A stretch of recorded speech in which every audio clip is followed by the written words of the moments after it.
Bonjour les voyageurs, vous avez l'intention de faire un road trip de l'Ouest américain? Vous avez l'intention de prendre les services d'un professionnel ou d'une agence de voyage pour organiser cet autotour? Faites attention, je vais vous expliquer dans cette vidéo les pièges à éviter dans ces autotours proposés par les professionnels du voyage. Et pour vous montrer concrètement les erreurs à ne pas faire et passer votre chemin par rapport à certaines offres, je vais vous prendre concrètement un exemple. J'ai choisi au hasard un site dont je ne citerai pas le nom pour ne pas avoir de soucis. J'ai choisi une prestation, un autotour de 16 jours 14 nuits qui s'appelle le meilleur de l'Ouest. Une offre assez classique, on voit le parcours en détail.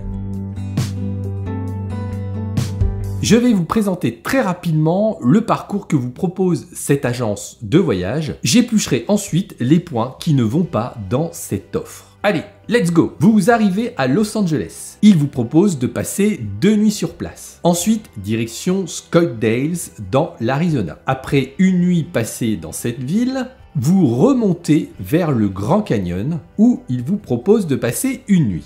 De cette merveille, vous vous rendrez à Las Vegas. Il vous accorde un break de 2 nuits passées dans la ville du jeu. Après quelques dollars dépensés dans les machines à sous, direction la Death Valley pour une nuit. On continue ensuite avec un arrêt à Mammoth Lake. On poursuit à Yosemite avec juste une nuit, direction San Francisco pour 2 nuits, et après tout ça, on redescend sur la route numéro 1 avec une nuit à Monterey et une autre à Santa Barbara. Et vous pouvez passer une dernière nuit à Los Angeles avant de redécoller pour la France. Beau programme, n'est-ce pas? Et bien maintenant, voilà ce qui ne va pas dans ce parcours.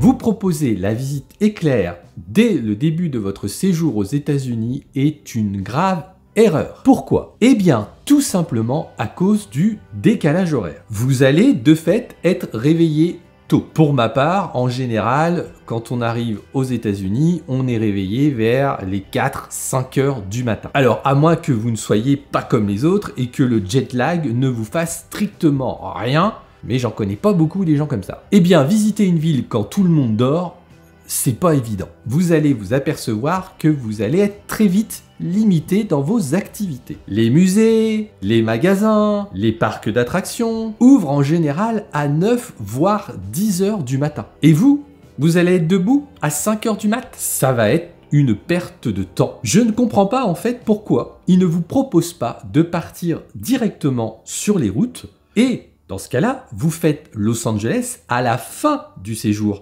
quand vous êtes totalement réglé par rapport au décalage horaire. Et oui, en fin de séjour, eh bien, comme vous n'avez plus le jet lag, vous êtes réglé, on va dire, normalement, vous vous levez pour 8 ou 9 heures le matin, vous pouvez donc profiter de la soirée, profiter des couchers de soleil, éventuellement d'un bon restaurant, éventuellement d'un bon spectacle, voire d'un match de foot, de basket ou autre baseball. Je peux vous dire que toutes ces activités à faire aux États-Unis, eh ben, ça va être très compliqué en début de séjour parce que vous allez avoir envie de vous coucher à 8 ou 9 heures du soir et donc vous perdez une bonne partie de l'intérêt des grandes villes américaines. Le parcours proposé est tout simplement par moments dingue, voire un peu inhumain. Prenons en exemple la deuxième journée. Pour rappel, vous devez vous rendre de Los Angeles à Scottsdale. 6 heures de route avec un passage par le Joshua Tree National Park. Autant vous dire que vous n'allez pas traîner. Et vous allez juste avoir le temps de faire une petite photo devant un Joshua Tree et c'est tout, basta, allez hop, on passe vite, un parc national, c'est quand même dommage. Et d'ailleurs, je ne comprends pas pourquoi ils vous envoient à Scottsdale. Car concrètement, quand on regarde le tracé de ce voyage, eh bien, le premier but ultime de ce road trip, c'est clairement le Grand Canyon. Un incontournable, on est bien d'accord. Je ne comprends pas bien pourquoi ils vous font aller au sud en direction de Scottsdale, qui va vous prendre 10 heures de route pour faire Los Angeles Grand Canyon, alors que vous avez des routes bien plus rapides qui vous permettent d'aller de Los Angeles au Grand Canyon en 7h30. Mine de rien, vous pouvez économiser 2h30 de route. Eh bien, c'est le temps d'une belle randonnée dans le Joshua Tree National Park. Autre journée qui m'a fait sursauter quand j'ai lu le parcours, la journée numéro 13, avec un Monterey-Santa Barbara, 5 heures de route au total. Vous allez me dire, ça passe. Oui, mais quand vous connaissez un peu la beauté de ce coin, eh bien la journée là aussi va être extrêmement dense. Et d'ailleurs dans le descriptif, on voit que cette journée est beaucoup trop dense, parce qu'il vous propose plein d'activités sympas en option. Et je peux vous dire que vous ne pourrez pas faire toutes ces activités en option. Pour exemple, je me suis renseigné pour un prochain road trip californien. Il faut compter à peu près 4 heures, une demi-journée pour aller voir les dauphins. Sur le site du Hearst Castle, il vous préconise 2 heures sur place pour profiter du château. Et en plus de ça, il vous conseille de vous arrêter, et là je suis totalement d'accord avec eux, au Big Sur State Park, qui est évidemment un incontournable de cet endroit de la Californie. Non, vous ne pourrez pas tout faire, c'est pas possible. Même si vous vous levez à 4 ou 5 heures du matin, ça va être compliqué.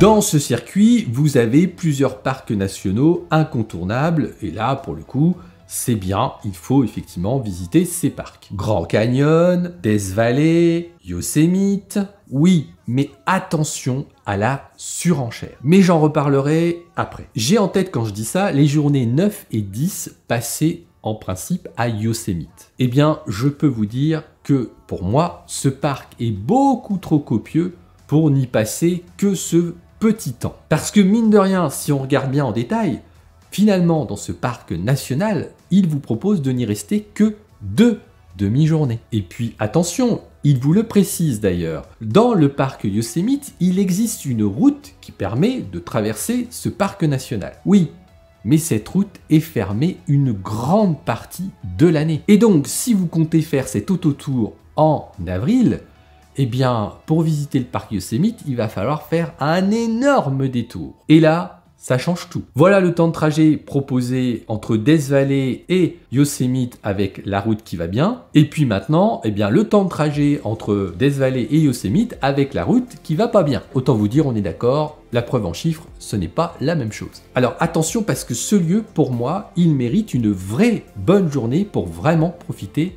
du parc national. Il y a aussi une petite chose qui me chagrine, et je vais en parler à ce moment-là de la vidéo, c'est l'hébergement. J'ai d'ailleurs fait une vidéo sur le sujet, mais il faut savoir que l'hébergement dans un parc national, c'est extrêmement compliqué, voire impossible pour une agence de voyage en France de réserver des hébergements qui sont vraiment dans le parc national. Tout simplement, ces endroits sont extrêmement bien sauvegardés et donc il y a très peu d'offres d'hébergement à l'intérieur de ces parcs nationaux. Vous allez donc certainement dormir juste à l'extérieur de ces parcs. Eh bien, il faut avoir dans un coin de sa tête que du coup, ça fait des temps de trajet supplémentaires le soir et le matin pour aller dormir ou pour retourner dans le parc national.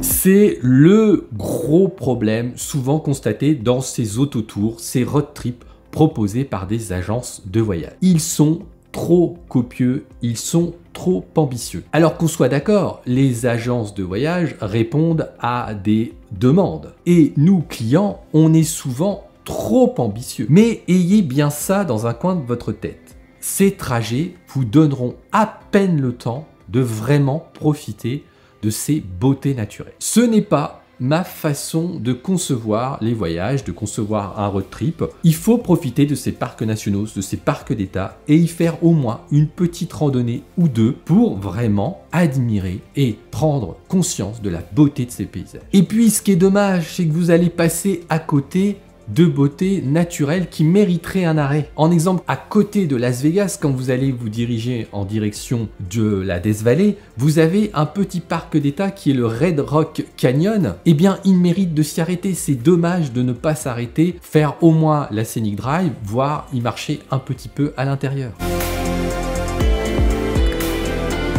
Et on va finir cet inventaire avec les grandes villes américaines qui sont dans ce programme, Los Angeles, Las Vegas et San Francisco. Là aussi, croire que vous allez profiter et que vous allez pouvoir dire « Ah, j'y suis allé, c'est magnifique, c'est formidable » en une seule nuit, en y passant quasiment même pas une journée pleine, non mais ça ne suffit pas. Je peux vous dire que vous allez à peine survoler ces villes, en particulier les 2 grandes villes californiennes. Je suis déjà allé dans ces 3 villes, en particulier à Las Vegas. Eh bien c'est simple, après avoir passé presque 2 semaines non-stop dans la capitale du jeu, je peux vous dire que pour avoir une vue d'ensemble de cette ville, il vous faudra au moins 2 nuits sur place, certainement 3 jours pleins, et encore il faudra pas traîner pour vraiment appréhender la ville du Nevada. Oui, parce qu'il faut avoir en tête que les États-Unis c'est immense, les villes américaines sont elles aussi immenses. Le strip à Las Vegas c'est plusieurs kilomètres. Il faut rentrer quasiment dans chaque casino, parce que dans chaque casino vous avez quasiment un truc à voir. En tout cas vous avez à chaque fois un univers différent. Ce n'est donc pas en une journée seulement dans cette ville que vous allez avoir une vue d'ensemble de cette ville. Ces offres proposées par les agences de voyage, ces autotours qui sont en général une appel d'offres pour vous tenter, sont beaucoup trop copieux. Ils vous offrent des trajets, selon moi, mal répartis. Donc faites bien attention.